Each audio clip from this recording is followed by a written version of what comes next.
It's the amazing Rico Brogna podcast with your host, Evan Roberts.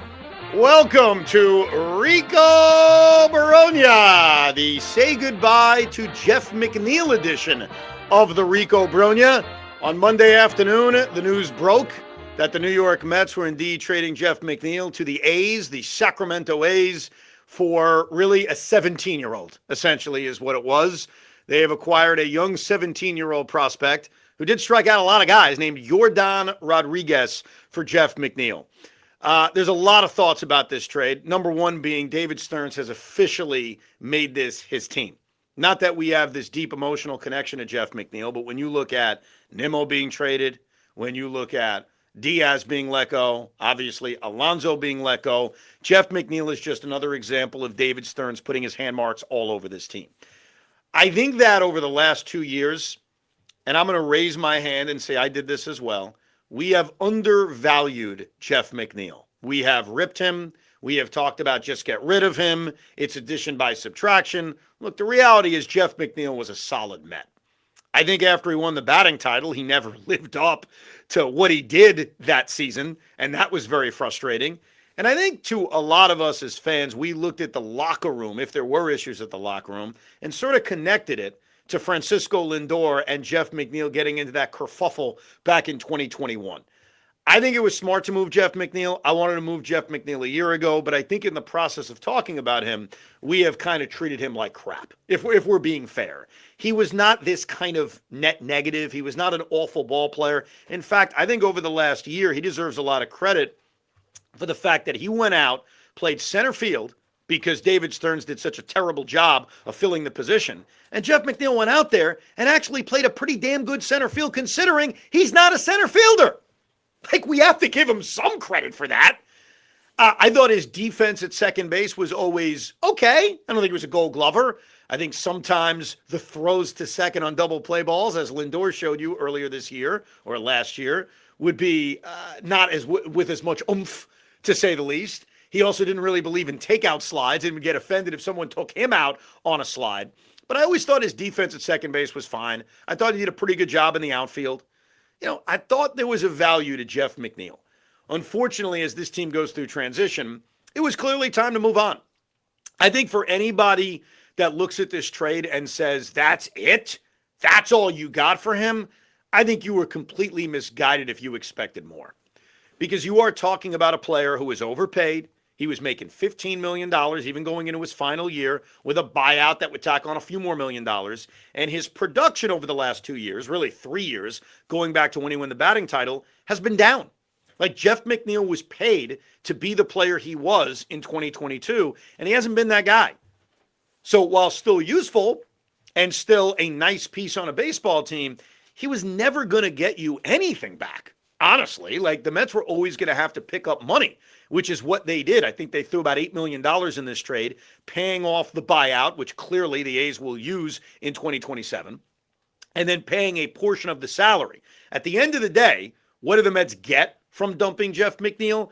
I'm not going to make a big deal out of Yordan Rodriquez. He's 17 years old. Okay, we have no idea if he's going to develop into a prospect, if he's ever going to make the major leagues, or if he's going to be a forgotten name in Met history. There's plenty of forgotten names in the history of this franchise. Like, for whatever reason, I always think about when they traded Robbie Alomar to the White Sox. They got back Royce Ring.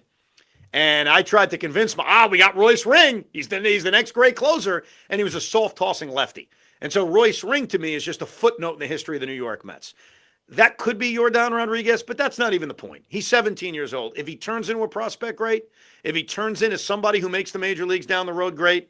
The truth is there's a lot of unknown. He's 17 years old. He was, according to Baseball America, a top 20 pitching prospect from the international signing class of 2025.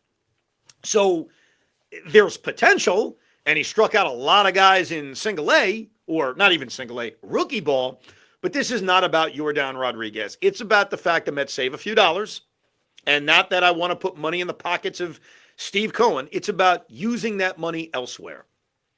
And the Mets have money they better start using, because they have a vacancy in the outfield. They have 2 open spots in the outfield that they have to fill. I still believe there's a spot at first base that needs to fill, despite the addition of Jorge Polanco.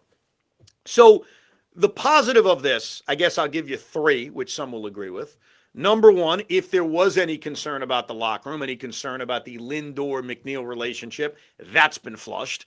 Number two, you save $10 million, which hopefully can be used for something that helps this team. And number three, you walk back with a piece that maybe can help you down the road. But for every Met fan, if you are angry about the trade and you expected something more, that's a you problem.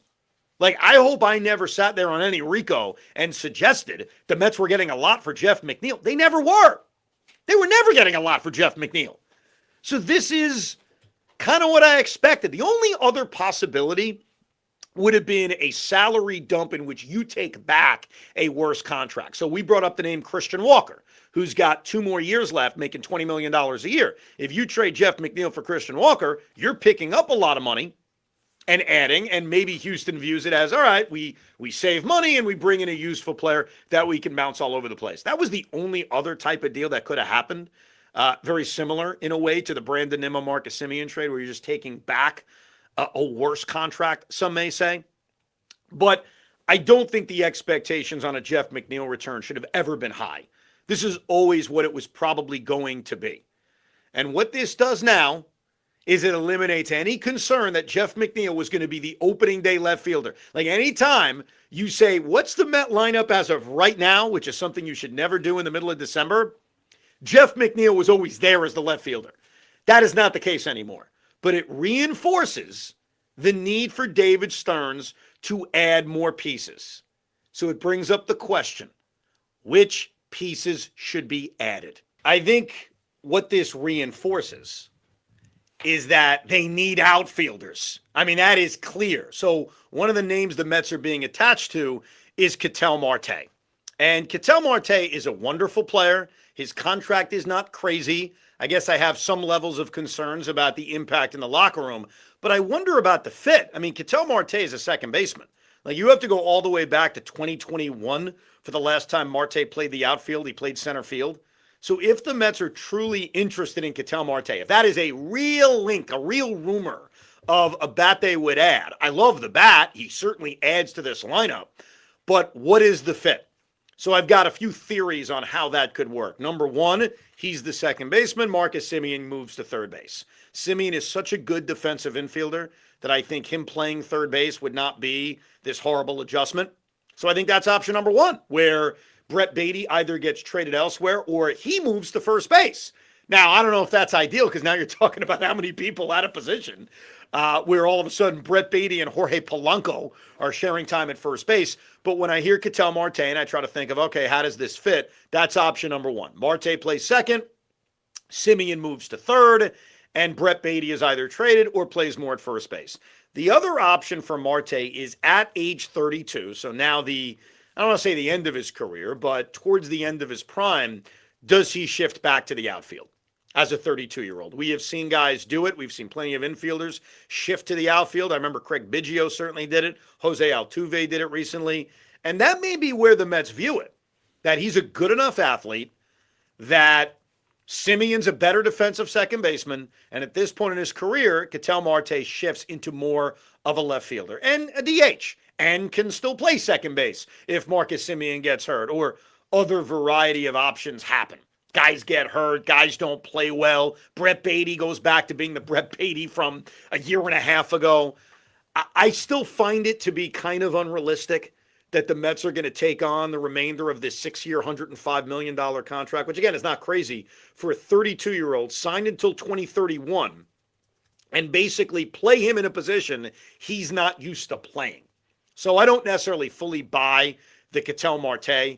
I think it goes back to the usual suspects, guys we've talked a lot about, Luis Robert Jr., Cody Bellinger, because as of right now, if they had one outfielder, they can certainly go into opening day with a Tyrone Taylor holding down the fort until Carson Bench is ready. And I think we would sort of buy it to a degree, depending on the level of the outfielder that you just added, and assuming they also add another bat inside the infield. But Jeff McNeil was kind of like that backup plan in left field, and now it's gone. So it just reinforces the need for David Stearns to add another bat, specifically an outfielder. Now, a couple of other thoughts on Jeff McNeil. He is going to face the Mets on the second homestand of the year. The A's come to town in April. I think he deserves a tribute video. I mean, considering everyone gets one. And I do think, to my fellow Met fans, now that it's over, now that he's gone, I think we can at least appreciate what he did here. I think we can do it. I don't think we need to be bitter. I don't think we need to boo him. I don't think he's a Met player that deserves a boo. I mean, let me pull up his career numbers here. 8 years, 923 games, 284 batting average, 779 OPS, 80 career home runs. And you know what I also don't forget about Jeff McNeil? I remember him driving a couple of runs in during that 2022 series against San Diego. And I think he did well in the Atlanta series. Remember the Atlanta collapse of 2022? I seem to remember him being one of the few bats that actually showed up in that series. Let me pull that up just to confirm I'm right. I don't want to give him credit for no reason. Okay, good. I feel good about myself here. 2 for 4, 2 for 4, 3 for 5. So he was actually one of the rare guys that showed up and hit in that Atlanta debacle back in 2022. Jeff McNeil was a good Met. He was a fine Met. Now, the question, and I brought this up on Evan and Tiki, and I will certainly bring it up to the Rico audience, is do we do a Jeff McNeil Rico tribute? And I'll use this time to plug our Brandon Nimmo tribute, which will be airing in just a couple of days, wherever you download your Rico Brogna. But the Jeff McNeil spending 8 years here, being a homegrown Met, was the longest tenured Met. Yeah, he was. After Nimmo was traded, he became the longest tenured Met. So he was the longest tenured Met for, I guess, a month and a half. But remember, he came up before Pete in 2018. Do we tribute Jeff McNeil? So I want people to be fair about this. You can email us to ricob@gmail.com. Does he deserve a proper tribute, as he is now a former Met going to the Athletics for a 17-year-old? So let us know, and we'll make a decision on if Jeff does deserve that proper tribute. But in closing, thank you, Jeff, for your time. The trade is what it is. But David Stearns, it's time to get to work. This team still needs to add 2 more bats. And hopefully you can bring us one before Christmas. The amazing Rico. Thank you very much for listening to this edition of Rico Brogna. We hope you enjoyed this episode of the Rico Brogna podcast. It's amazing, isn't it? Make sure you download it now to keep it on you at all times.